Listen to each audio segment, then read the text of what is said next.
Hello बच्चों, class 10th का छठा चैप्टर है त्रिभुज, जिसके जो मोस्ट इंपॉर्टेंट क्वेश्चन है वो हम आज करवाएंगे, जो 2025 बोर्ड परीक्षा में बहुत इंपॉर्टेंट है। आइए इसमें पहला क्वेश्चन देखते हैं। यदि बीडी लंबवत है एसी, मतलब बीडी परपेंडिकुलर एसी तथा सीई परपेंडिकुलर एबी, तो सिद्ध करना है जो त्रिभुज दोनों है वो समरूप है। ये समरूपता का निशान होता है। तो देखिए साइन क्या है, कौन सा त्रिभुज बता रहा है, ए सी ई। ए सी ई चाहे कह दीजिए, चाहे ए ई सी कह दीजिए। ए ई और सी मतलब ये वाला त्रिभुज, ये वाला एक त्रिभुज जो है ए ई सी वाला, और दूसरा त्रिभुज है A D B, A D और बी, ये वाला त्रिभुज ए डी और बी। हमें ये दोनों त्रिभुज दिखाने हैं कि ये दोनों समरूप हैं, और जबकि हमारे पास दे रखा है बीडी, मतलब ये 90 दे रखा है और ये 90, बीडी 90 दे रखा है जो एडी पर लंबवत है, एसी पर जो एसी भुजा है उस पर लंबवत है बीडी, तो ये 90 हो गया। और सीई जो है वो एबी रेखा पर लंबवत है, तो ये 90 दे रखा है। ठीक है, अब देखिए समरूपता के लिए कोई दो चीजें इक्वल करनी होती है। तो देखिए सबसे पहले तो इसमें लिखेंगे चित्र में,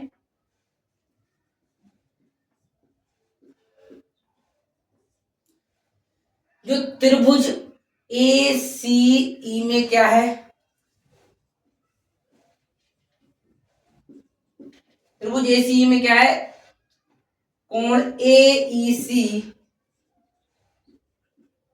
बराबर 90, ये पता है। और इधर देखिए त्रिभुज ए डी बी में कोण ए डी बी भी क्या है, 90 है, तो ये दोनों बराबर हो गए। और देखिए कोण ए इसमें भी कॉमन है और इसमें भी कॉमन है, तो ले कोण ए, यहां बराबर का साइन लगाएंगे, कोण ए बराबर कोण ए जो कि क्या है, उभयनिष्ठ है, दोनों में है, उभयनिष्ठ है। तो ये दोनों लंबवत हो गए और ये उभयनिष्ठ हो गया, तो इसमें लगेगी ए समरूपता से, ए मतलब एंगल समरूपता से जो त्रिभुज ए सी ई समरूप होंगे त्रिभुज ए डी बी के। ठीक है, नोट कीजिए, फिर अगला बताते हैं। दूसरा प्रश्न देखिए, एक समबाहु त्रिभुज एबीसी में जो भुजा है उस वो 2a है, तो प्रत्येक शीर्ष लंब की हमें लंबाई बतानी है। तो समबाहु त्रिभुज के प्रत्येक शीर्ष लंब लंबाइयां बराबर होती हैं, मतलब जो तीन शीर्ष लंब मिलेंगे हमें, वो तीनों शीर्ष लंब एक दूसरे के बराबर होंगे। तो कोई सा हम एक शीर्ष लंब लिख लेंगे। तो पहले समबाहु त्रिभुज बनाते हैं ए बी सी, और शीर्ष से लंब डालेंगे तो इससे लंब 90 हो जाएगा, इसे लिख देंगे डी। ये 2a है, ये भी 2a और ये भी 2a है।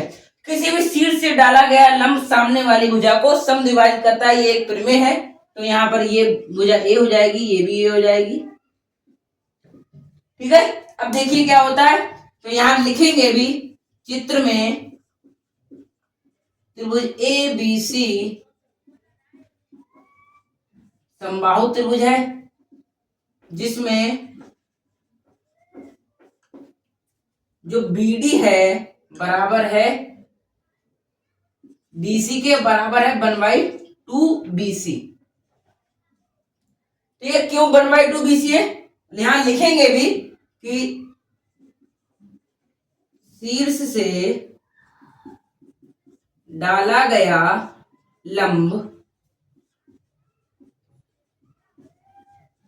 सामने वाली भुजा को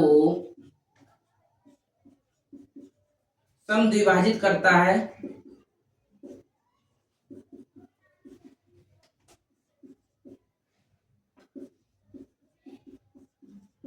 ये लिखेंगे भी। अब देखिए त्रिभुज बी ए डी में,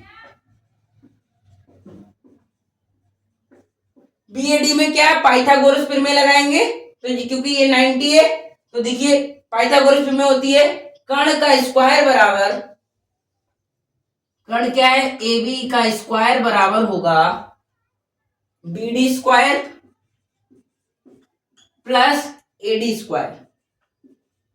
ठीक है, तो ये देखिए ए बी क्या है हमारे पास 2a, इसको स्क्वायर करेंगे 2a का स्क्वायर प्लस बी डी क्या है, बी डी ए है, ए लिखेंगे ए का स्क्वायर प्लस ए डी स्क्वायर। ठीक है, अब देखिए इसका स्क्वायर करेंगे क्या आएगा 4a स्क्वायर, ये स्क्वायर माइनस इधर माइनस में आ जाएगा बराबर A D square, A D square बराबर 3a स्क्वायर, ए डी बराबर under the root 3a square, A D बराबर रूट 3a। ठीक है, अब देखिए शीर्षलंब कौन कौन से होंगे, बी से सब शीर्षलंब डालेंगे तो इस रेखा पर जाएगा, इसी तरह इसको निकाल लेंगे और इसी तरह इस वाले शीर्षलंब को निकाल लेंगे, देखेंगे इसी प्रकार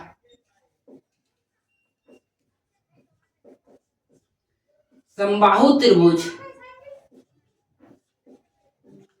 के प्रत्येक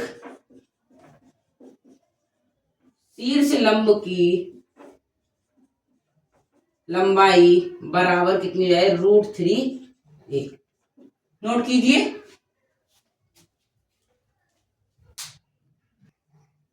देखिए इसमें तीसरा प्रश्न दिया है हमारे पास, जो चित्र में QR अपॉन QS बराबर QT अपॉन PR, मतलब जो भुजाओं के अनुपात हैं वो हमें बराबर दे रखे हैं और कोण 1 बराबर कोण 2, मतलब कोण 1 और बराबर कोण 2 हैं, तो दर्शाना है कि जो PQS त्रिभुज है, PQ और S ये वाला त्रिभुज समरूप होगा त्रिभुज TQR के। तो कैसे हम इसे प्रूफ करेंगे, तो सबसे पहले तो हमारे पास जो दे रखा है कोण 1 बराबर कोण 2, तो लिखेंगे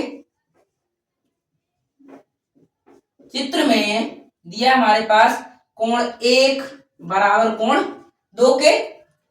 तो अब देखिए सम्मुख भुजा, जब कोण बराबर होते हैं तो सम्मुख भुजाएं भी बराबर होती हैं, तो देखिए कोण 1 कोण बराबर है तो ये और ये भुजा बराबर होगी, तो हमारे पास क्या आएगी PQ बराबर होगी PR के।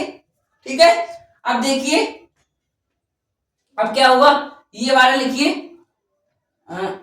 QR अपॉन QS बराबर होगा QT अपॉन PR के, ये हमारे पास दिया हुआ है। PR की जगह पर हम PQ रख दीजिए, PR ये है तो PQ रख दीजिए, तो QR अपॉन QS बराबर QT अपॉन PQ।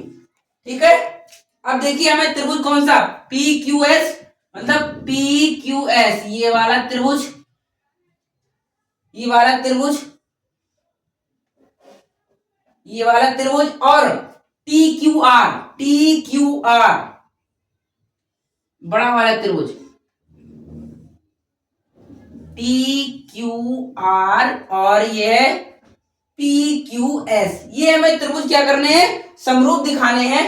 तो देखिए ये तो भुजाओं का अनुपात क्या है, लिखे यहां, अब लिखेंगे त्रिभुज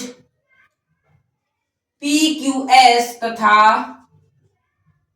त्रिभुज TQR में भुजाओं के अनुपात QP या PQ, QP अपॉन QT बराबर होना चाहिए QS अपॉन QR के। ठीक है, अब देखिए PQ या QP एक ही बात है, इसको पलट दिया है तो ये दोनों इससे आ जाएंगे, QT ये दिया हुआ है और QR दिया हुआ है, QS दिया हुआ है, ये हमारे पास दिया हुआ है, यहां से लिख लेंगे, ये लिख देंगे समीकरण 1 से। ठीक है, अब देखिए कोण Q दोनों में कॉमन है, तो कोण Q बराबर कोण Q, यहां लिख देंगे उभयनिष्ठ। ठीक है, अब क्या होगा, बस SA समरूपता से, मतलब साइड और एंगल की समरूपता से लिखेंगे, ऐसे समरूपता से त्रिभुज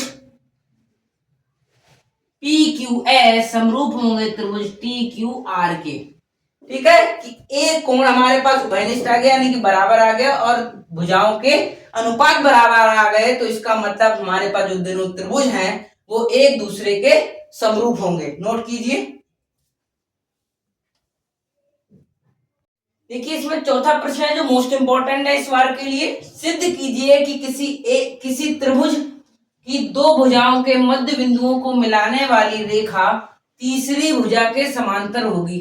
सेम इसी तरह चित्र बनेगा जो हमने नीचे 5वां क्वेश्चन दिया हुआ है, सेम उसी तरह का चित्र बनेगा और हमें ये बताना है कि ये दोनों मध्य बिंदु हैं, इनको मिलाने वाली जो रेखा है और इन दोनों को मिलाने वाली जो तीसरी रेखा बनेगी इसके समांतर होगा, मतलब ये और ये बीसी समांतर होगा डीई के। ये हमें प्रूफ करना है, जबकि हमारे पास दिए रखा है कि AB का मध्य बिंदु D है और AC का मध्य बिंदु E है। तो हमें ये प्रूफ करना है कि DE रेखा समांतर होगी BC रेखा की। तो हम फिर से चित्र, ये तो इसका है लेकिन सेम चित्र इसी का बनेगा, इसीलिए हम इसी से बता दे रहे हैं।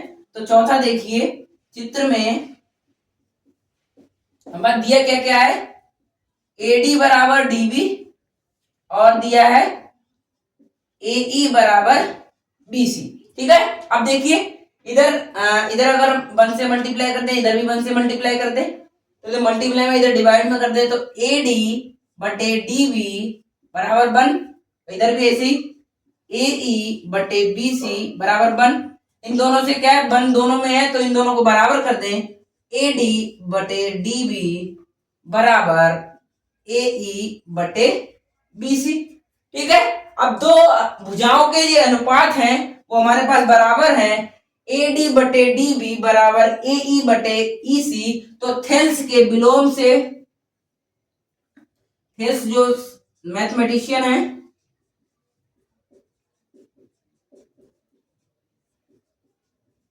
थेल्स के विलोम से क्या आएगा, जो DE समांतर होगी BC के, इसी तरह प्रूफ हो जाएगा। और नोट कीजिए फिर आगे बताते हैं। इसी तरह 5वां प्रश्न है, तो अभी हमने वो भुजाओं के अनुपात जो थे वो बराबर आते हैं अगर ये दोनों भुजाएं समांतर होती हैं। तो हम लिखेंगे 5वां प्रश्न है, चित्र में, ये चित्र दोनों में काम करेगा।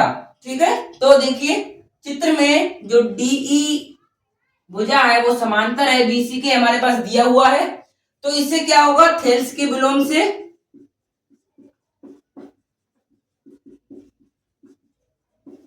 थेल्स के विलोम से क्या, जो भुजाएं हैं उनके अनुपात, मतलब AD बटे DB बराबर होंगी AE बटे EC के।